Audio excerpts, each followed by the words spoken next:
جی بسم اللہ الرحمن الرحیم، السلام علیکم۔ امید ہے آپ لوگ خیریت سے ہوں گے۔ آج خصوصی طور پر بات ہوگی اس بارے میں کہ جو ملک کے اس وقت کے حالات ہیں اس کے تناظر میں جو عدالت کے اندر چل رہا ہے، اس کے حوالے سے جو سیاست میں چل رہا ہے، خاص کر کے پارلیمان میں چل رہا ہے،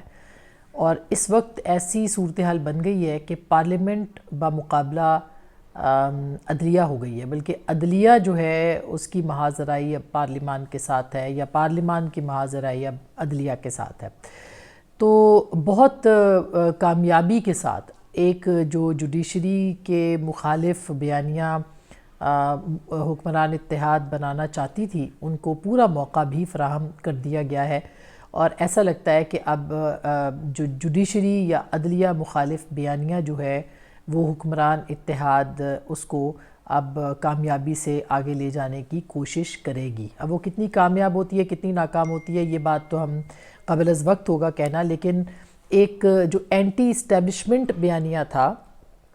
اس کا رخ اب اینٹی جوڈیشری بیانیہ جو ہے اس کی طرف آ جائے گا، اور اس میں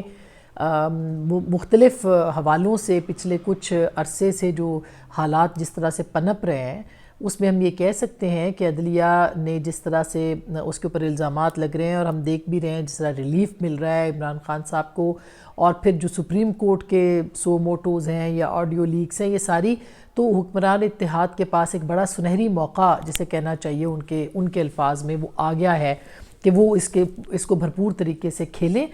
اور عام انتخابات تک کا جو معاملہ ہے اس کے اندر اس کو لے کے جائیں۔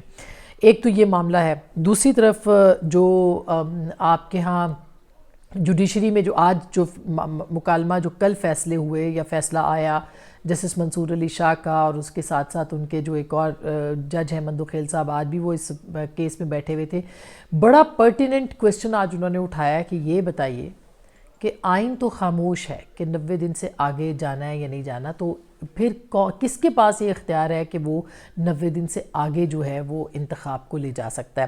چیف جسٹس صاحب فرماتے ہیں کہ ایمرجنسی جو ہے وہ لگا دیں تو الیکشن معطل ہو سکتے ہیں، یہ ان کے سامنے ہے، لیکن حل ان کے پاس بھی نہیں ہے۔ میرا آج کے ولاگ میں ایک خصوصی سوال ہے، میں نے کالم بھی لکھا ہے کیونکہ ہر کوئی اپنی آئین اپنی مرضی سے اس کو انٹرپریٹ کر رہا ہے، لیکن میرا ایک سوال ہے جتنے بھی دیکھنے والے ہیں کہ آئین کے اندر جو ہے اس کے اندر یہ سوال تو اپنی جگہ پہ بہت اہم ہے کہ 90 دن کے اندر اسمبلی ٹوٹنے کا جو معاملہ ہے اس کے اوپر 90 دن میں انتخابات ہونے چاہیے، لیکن کیا اس کو آئسولیشن میں عدالت کو دیکھنا چاہیے؟ کیا یہی صرف ایک پرٹیکولر شق ہے جس کے اوپر بات ہونی چاہیے، یا ان سرکمسٹانسز کو بھی دیکھنا چاہیے جس میں کہ اسمبلی توڑی گئی؟ وہ کیوں توڑی گئی، وہ کس منشا پہ توڑی گئی، وہ کس انٹینشن پہ توڑی گئی، اس کو کیوں آپ آئسولیشن میں دیکھتے ہیں، اس کو کیوں اس کے ساتھ جوڑ کے نہیں دیکھتے؟ اور یہ سوال بڑا پرٹیننٹ تھا جو اس وقت عطر من اللہ صاحب نے اٹھایا جب وہ فیصلہ لکھ کے دے کے سائیڈ پہ ہو گئے تھے، تو انہوں نے یہ فیصلہ اس میں یہ لکھا تھا، یہ پوچھا تھا، منصور علی شاہ صاحب نے بھی یہ سوال پوچھا تھا کہ آپ یہ تو دیکھیں کہ اسمبلی ٹوٹی کیسے، اور کیا وہ اسمبلی توڑ سکتے تھے کہ نہیں؟ اس طرح تو پھر کوئی بھی آئے گا اور اسمبلی توڑ دے گا اپنی مرضی سے انتخابات کروانے کے لیے، جب وہ دیکھے گا اس کی شہرت پیک پہ ہے وہ اسمبلی توڑے گا اور گھر کو نکل جائے گا۔ تو یہ سوال اپنی جگہ پہ بہت اہم ہے۔ دوسرا اہم سوال یہ ہے کہ آئین کے آرٹیکل 90 میں یہ لکھا ہے کہ 90 دنوں کے اندر انتخابات ہوں گے، لیکن پھر چیف جسٹس یا جو سو موٹو کیس تھا اس کے اندر ہی جو ہے وہ کیوں یہ لکھا گیا کہ بیرسٹ منیمم بیرسٹ ٹائم کے اندر انتخابات 90 دن سے اوپر جو کروا سکتے ہیں؟ آئین کی میں بالکل فوکس طریقے سے سوال پوچھنا چاہتی ہوں، آئین کی کون سی شق ہے جس نے سپریم کورٹ کو یہ اختیار دیا کہ وہ یہ فیصلے میں لکھے کہ اگر 90 دنوں میں ممکن نہیں ہے تو شارٹسٹ یا منیمم ٹائم جو ہے اس کے اندر انتخابات الیکشن کمیشن کروائے؟ اس کا مطلب یہ ہے کہ آپ نے تو آئین کو تحریر کر دیا، آئین کے اندر تو ایسی کوئی شق نہیں ہے۔ جو آج مندوخیل صاحب سوال پوچھ رہے ہیں کہ آئین تو خاموش ہے، تو پھر اس خاموشی کو سپریم کورٹ کیسے زبان دے سکتی ہے؟ یہ اختیار پارلیمان کا ہے، یہ سپریم کورٹ کا اختیار نہیں ہے، اور سپریم کورٹ اپنے اختیار سے آگے جا کے جو ہے اس معاملے کے اوپر اس نے کھیلا ہے، یہ بات بالکل اپنی جگہ پہ طے ہے۔ دوسرا، الیکشن کمیشن ایک باڈی ہے، ایک کانسٹیٹیوشنل باڈی ہے، اس کو احکامات کیسے دیے جا سکتے ہیں، یہ بھی میرا سوال ہے۔ بہرحال اس کے اوپر یہ بہت امپورٹنٹ پوائنٹ تھا جو کہ میں نے آپ کی نظر اور آپ کے لیے سوچنے کے لیے رکھا تھا کہ اس کے اوپر بات ہونی چاہیے۔ جہاں تک اب پارلیمنٹ کیا کرے گی، شہباز شریف صاحب ایک انتہائی بورنگ قسم کے پرائم منسٹر ہیں، اس میں کوئی دو رائے نہیں ہے۔ آج بھی انہوں نے ایک بہت لمبی تقریر کر دی، مگر جو کانٹینٹ انہوں نے نکالا ہے اس میں سے وہ یہ کہتے ہیں کہ جی اب پارلیمنٹ جو ہے نا اس نے فیصلہ کر لیا ہے کہ اب پارلیمنٹ کو عزت دو۔ پتہ نہیں وہ کتنی عزت دے سکتے ہیں، کتنی نہیں، خود بھی دے پائیں گے نہیں دے پائیں گے، لیکن اگر یہ فیصلہ حکومت نے کر لیا ہے جس کے اندر 10 جماعتیں ہیں جو ابھی تک خاموش ہیں، ابھی تک صرف عمران خان صاحب کی جماعت تحریک انصاف بول رہی ہے اور ہر جگہ سنائی دے رہی ہے، ابھی تک یہ 10 جماعتیں یا کچھ لوگ 13 جماعتیں بھی کہتے ہیں، چھوٹی موٹی سب ملا کے، اگر یہ جماعتیں 13 یا 10 جماعتیں یا 12 جماعتیں فیصلہ کر بیٹھی ہیں کہ پارلیمنٹ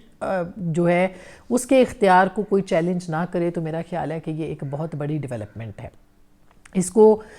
اسی لیے آج آپ نے سنا کہ وزیر اعظم نے کہا کہ ہم اس کو دیکھیں گے، اور اب جو قانون سازی پرپوزڈ ہے، جو مجوزہ قانون سازی ہے اس معاملے کے اندر،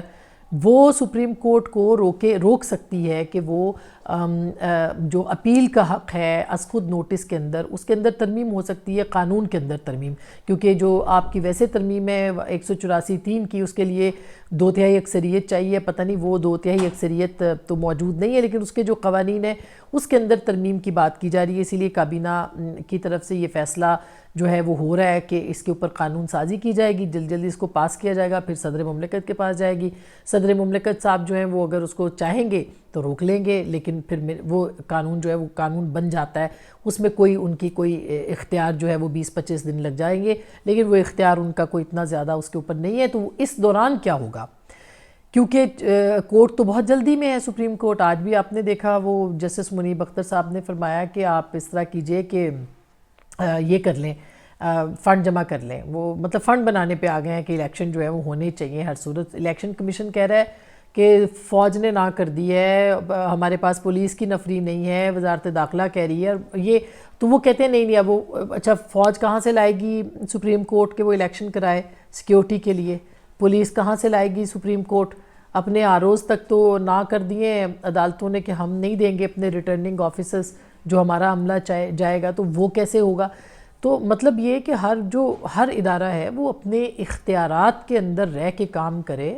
اور یہ الیکشن کمیشن پہ چھوڑ دیا جائے کہ وہ کیا فیصلہ اس کے اوپر کرتے ہیں۔ آئیڈیلی بالکل آئین کے اندر 90 دنوں میں انتخابات ہونے چاہیے، لیکن جس طرح سے صورتحال سامنے آئی ہے اس میں اگر آگے جا رہے ہیں تو وہ آئین کے کس شق کے تحت جا رہے ہیں، یہ بھی بہت اہم سوال ہے۔ اب یہ بھی آپ کو بتائیں کہ یہ جو آج ایک اور بہت اہم معاملہ ہے، اور اسلام آباد پریس کلب میں اس کے اوپر ایک پریس کانفرنس بھی ہوئی، ایک میجر جنرل ہیں عسکری صاحب، ان کے صاحبزادے ہیں حسن عسکری، ان کو پچھلی حکومت میں پچھلے جو آرمی چیف صاحب تھے جو اب ہر جگہ انٹرویوز دے رہے ہیں اور پھر اس کے بعد اپنی تردیدیں بھی کر رہے ہیں، ان کے دور میں ان کو کچھ اس نے سوال کیے، وہ جو نوجوان ہے حسن عسکری، وہ بالکل بھی کسی آرمی کے اندر وہ کام نہیں کرتا، اس کے والد صاحب آرمی کے اندر میجر جنرل تھے اور جنہوں نے 33 سال جو ہے سرو بھی کیا۔ ان کی جو لائر ہیں وہ ایمان زینب مزاری صاحبہ ہیں، بہت ہی دلیر وکیل ہے، وہ ان کا مقدمہ لڑ رہی ہیں، اور اس کے اندر آج جو پریس کانفرنس تھی، حیرت کی بات یہ کہ تمام ٹی وی چینلز وہاں پہ موجود تھے، کسی نے بھی اس کو کور نہیں کیا ہے، اور پلی یہ ہے میجر جنرل صاحب کی کہ انہوں نے کچھ مبینہ خط لکھے اس وقت کی فوجی قیادت کی معاشی اور سیاسی جو ان کے جو کارنامے تھے یا جو ان کے اوپر وہ جو اقدامات کر رہے تھے، اس لڑکے نے اس وقت ان کو چیلنج کیا جب ان کو کوئی چیلنج نہیں کر سکتا تھا، اور یہ کوئی خط پبلک نہیں ہوئے، یہ پبلش نہیں ہوئے، یہ منظر عام پر نہیں آئے، اس طرح سے انہوں نے خط لکھے آرمی چیف کو اور اس کی بنیاد پر اٹھا لیے گئے۔ پھر ان کے اوپر دلچسپ بات یہ ہے، بلکہ افسوسناک بات یہ، ہم عدلیہ کی بات کریں، ہم عدالتوں کی بات کریں، ہم قانون کی بات کریں، کہ اس کے اوپر 21D لگائی گئی آرمی ایکٹ کی، جو کہ ایک سویلین کے اوپر انہوں نے عائد کی، اور اس پہ بھی جو پھر ہائی لیول کا جو ایک میوٹنی کے اندر جو ہے وہ ایک مقدمہ بنتا ہے، وہ اس لڑکے کے اوپر جو ہے حسن عسکری کے اوپر لگایا گیا، بغاوت کا مقدمہ. اور پھر ان کے والد صاحب کی پریس کانفرنس ہے کہ ان کو بولنے کی اجازت، جو ملنے کی اجازت نہیں تھی، اور اب 5 سال کی سزا بھی جو ہے ان کو سنائی گئی ہے. کس قانون کے تحت یہ سب کچھ ہو رہا ہے، اور کون سی ایسی مقدس گاہیں ہیں پاکستان کے اندر جن پہ بات نہیں ہو سکتی؟ تو میرا خیال ہے کہ یہ بہت ایک بڑا مسئلہ ہے. ہم انسانی حقوق کی بات کرتے ہیں، بنیادی حقوق کی بات کرتے ہیں، اگر سوال پوچھنے پہ، اگر کسی کو آئینہ دکھانے پہ، اور تمیز کے دائرے میں، یعنی کوئی گالم گلوچ اس نے نہیں کی ہے، جو میری بات ہوئی ہے ایمان زینب صاحبہ سے، وہ اس نے ایک سوال لکھے ہیں، اس نے ایک سوال اٹھایا ہے، اس نے ایک اپنا احتجاج کیا، اور وہ بھی خط کی صورت میں کیا ہے. تو آپ کس قانون کے تحت، کیا آپ چاہتے ہیں کہ لوگوں کے منہ پہ تالے لگ جائیں، لوگ کسی کی غلط جو ان کے کارنامے ہیں، اقدامات ہیں، ان کو کوئی سوال نہ کرے؟ تو یہ بہت ہی ایک اچنبے والی بات ہے، بہت ہی افسوسناک بات ہے، اور ہمیں یقین ہے کہ اس پہ HRCP بھی جو ہے وہ بات ضرور کرے. اور بالکل داد بنتی ہے ایمان زینب کو بھی کہ جو یہ معاملہ جو ہے اس کو اٹھا رہی ہیں اور اس کو بہت آگے لے کے جا رہی ہیں. تو یہ ایک استدعا ہے، اس کے اوپر ہم ضرور اپڈیٹس بھی آپ کے لیے لائیں گے، اور اس پہ معاملے پہ بات بھی کریں گے. اپنا بہت خیال رکھیے گا. دیکھتے ہیں کہ اب عدلیہ ورسز پارلیمان جو ہے وہ کیا رخ اختیار ہوتا ہے، کیا معاملہ کیا رخ اختیار کرتا ہے. اپنا بہت خیال رکھیے گا. مزید بات کریں گے اللہ نے کے بعد.